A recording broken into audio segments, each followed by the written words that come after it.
Welcome to MG9 news. Kurnool జిల్లా నదీ తీర ప్రాంతమైన కోసిగి మండలంలో అక్రమ కర్ణాటక మద్యం తరలించే వారిపై సెబ్ పోలీసులు ఉక్కుపాదం మోపుతున్నారు.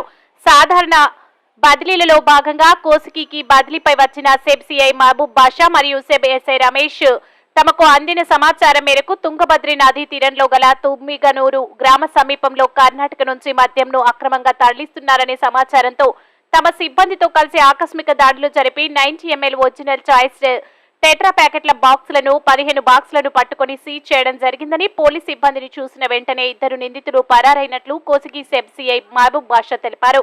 పట్టుబడిన కర్ణాటక మద్యం విలువ దాదాపు 60,000 వరకు ఉంటుందని, నిందితులను త్వరలోనే పట్టుకుని కేసులు నమోదు చేస్తామని తెలిపారు. ఎటువంటి రాజకీయ పార్టీల ప్రమేయం లేకుండా ఎలక్షన్ కమిషన్ ఆదేశాల మేరకు విధులు నిర్వహిస్తామని, అసాంఘిక కార్యకలాపాలకు పాల్పడే వారిని ఎట్టి పరిస్థితుల్లో వదిలే ప్రసక్తి లేదని, ఎన్నికలు సమీపిస్తున్న వేళ మండలంలో అక్రమ మద్యం తరలించాలని చూస్తే ఎంతటి వారినైనా ఉపేక్షించేదే లేదని ఈ సందర్భంగా హెచ్చరించారు. MG9 న్యూస్ తో కోసిగి రిపోర్టర్ సతీష్.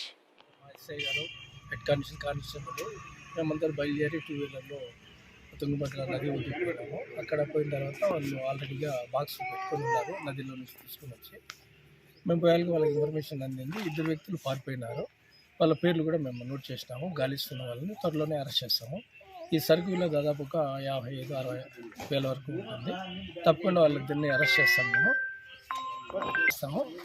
ఇంకేమైనా సరే ఈ ఎలక్షన్ పర్పస్ కాబట్టి ఎక్కడ ఏమైనా కూడా తప్పకుండా ఎవరినైనా సరే, ఏ పార్టీ అయినా సరే, మా పార్టీ పరంగా ఎవరు సంబంధం లేదు, ఎవరినైనా సరే మేము అరెస్ట్ చేస్తాము.